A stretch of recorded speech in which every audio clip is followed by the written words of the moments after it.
How to unblock people on Messenger. Hello everyone, welcome to this channel. I'm Emily and I'm here to help you out today. So without any delay, let's get started. Now first of all, open up your Messenger application on your device. Make sure that you're logged into your account. Then tap on three lines at the bottom left or top left corner of the screen. Then tap on the gear icon here, which is the settings and privacy.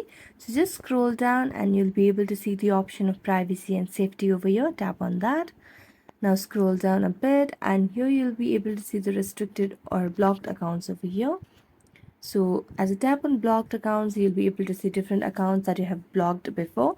So if you want to unblock these people or anyone on the messenger, all you have to do is tap on their names and tap on unblock. And there you go. So thank you so much for watching this video. If you enjoyed watching this video, don't forget to like, subscribe and hit the bell notification for more updates. That's it for today and see you next time.